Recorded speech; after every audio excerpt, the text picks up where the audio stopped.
វិឆ័យកំពុងឈរលើជើងម៉ាឈើខ្ពស់ក្រសែភ្នែកទាំងពីរបានប្រសពគ្នាជារៀងរហូតសូមស្វាគមន៍មកកាន់រឿងភាគចំណងជើងថាអនុស្សាវរីយ៍ឈាមលើផ្ទាំងគំនូរនៅយប់ដដែលនោះម៉ាលីសដែលកំពុងស្ថិតក្នុងបន្ទប់សំដំណេក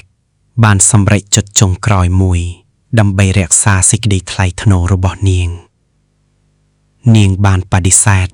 មិនឲ្យលោកចិន្តាប៉ះពាល់ខ្លួនប្រាណនាងឡើយដោយប្រាប់ថាបេះដូងនាងបានស្លាប់បាត់ទៅហើយ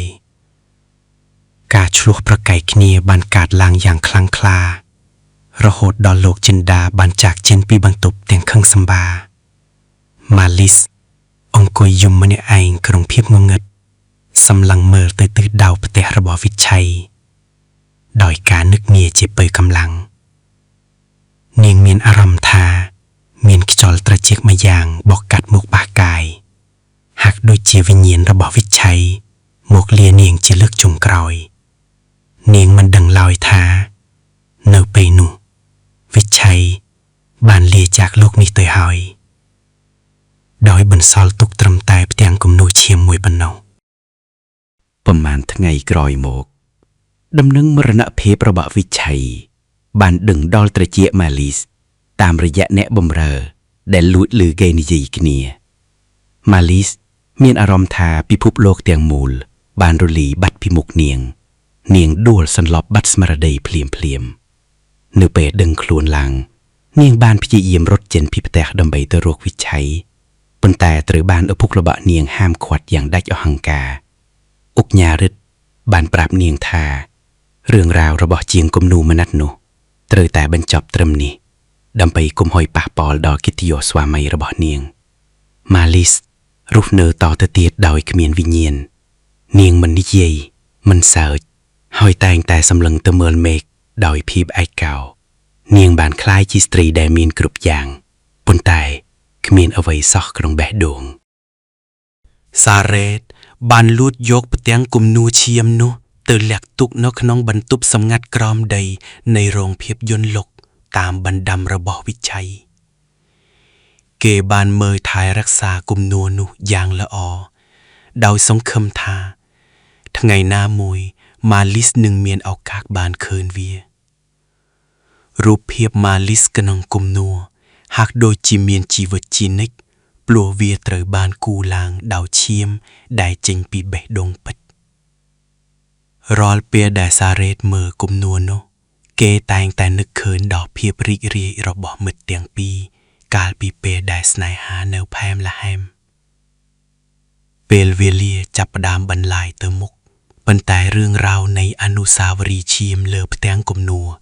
បានคล้ายជាវីរភាពស្នេហាដ៏អថាកំបាំងក្នុងចំណោមអ្នកសិល្បៈ10ឆ្នាំបានកន្លងផុតទៅពិភពលោកបានផ្លាស់ប្ដូរយ៉ាងខ្លាំងប៉ុន្តែការចងចាំរបស់ម៉ាលីសនៅតែដិតដាមជានិច្ចនាងបានលែងលែជាមួយលោកចិន្តាបន្ទាប់ពីការរស់នៅដែលពោរពេញដោយការធ្វើតារុណកម្មផ្លូវចិត្តជាច្រើនឆ្នាំឥឡូវនេះនាងគឺជាស្ត្រីម្នាក់ដែលចំណាយពេលភាគច្រើនក្នុងការជួយកុមារកំព្រា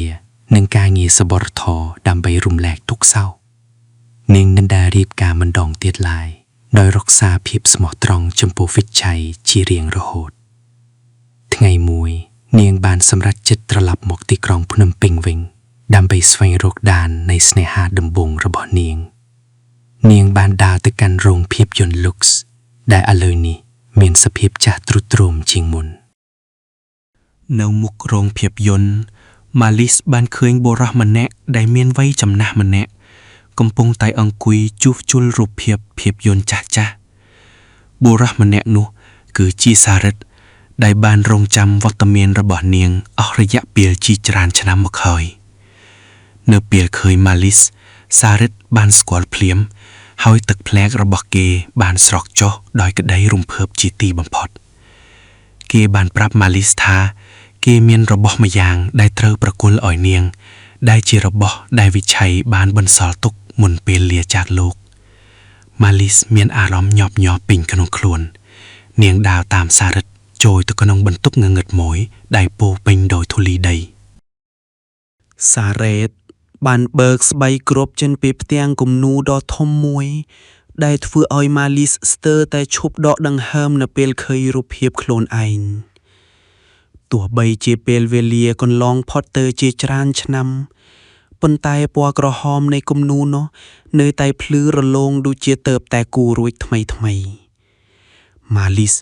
បានស្ទាបផ្ទៃគំនូដោយដៃដ៏ញាប់ញ័រហើយនាងមានអារម្មណ៍ថាដូចជាបានប៉ះសាច់ឈាមរបស់វិឆ័យពិតៗនាងបានយំខ្សឹកខ្សួលយ៉ាងខ្លាំង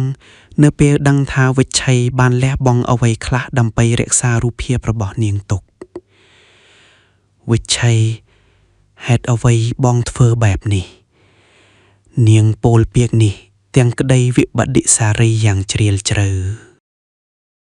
ម៉ាលីសបានសម្រេចចិត្តទិញរោងភាពយន្តនោះ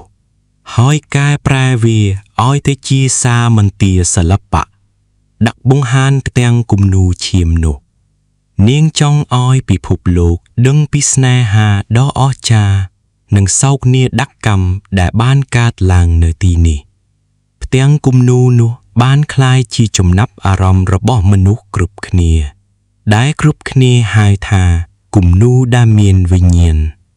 ប៉ុន្តែសម្រាប់ម៉ាលីសវាមិនមែនគ្រាន់តែជាការតាំងពិព័រណ៍ទេវាគឺជាកន្លែងដែលនាងអាចជួបវិឆ័យជារៀងរាល់ថ្ងៃនាងតែងតែមកអង្គុយនៅមុខគំនូនោះជាច្រើនម៉ោងដើម្បីនិយាយប្រាប់វិឆ័យពីជីវិតរបស់នាងមានអារម្មណ៍ថាវិឆ័យនៅតែនៅក្បែរនាងតាមដានការពារនាងជានិច្ចយប់មួយខណៈដែលម៉ាលីសកំពុងអង្គុយម្នាក់ឯងនៅមុខគំនូនាងបានឃើញបរិសម្នាក់ដែលរូបរាងស្រដៀងនឹងវិឆ័យដើរចូលមកនាងមានការភ័យរន្ធត់និងរំភើបក្នុងពេលតែមួយប៉ុន្តែនៅពេលបរិសនោះដើរមកជិតទើបដឹងថាជាកូនប្រុសរបស់សារ៉េតយុវជននោះមានចំណូលចិត្តលើការគូររូបដូចជាវិឆ័យដែលធ្វើឲ្យម៉ាលីសនឹកឃើញដល់អតីតកាលកាន់តែខ្លាំងនាងបានជួយឧបត្ថម្ភយុវជននោះឲ្យរៀនសិល្បៈដើម្បីបន្តមរតកនិងក្តីស្រមៃរបស់វិឆ័យដែលមិនទាន់សម្រេចជីវិតរបស់នាងចាប់ផ្ដើមមានន័យឡើងវិញតាមរយៈការជួយជ្រោមជ្រែងសិល្បករជំនាន់ក្រោយប៉ុន្តែការឈឺចាប់ក្នុងចិត្តនៅតែមិនអាចរលត់បាត់បានឡើយនៅក្នុងឈុតនេះម៉ាលីសបានរៀបរាប់ពីការយល់សពឃើញវិឆ័យនៅក្នុងសួនច្បារដ៏ស្អាតមួយ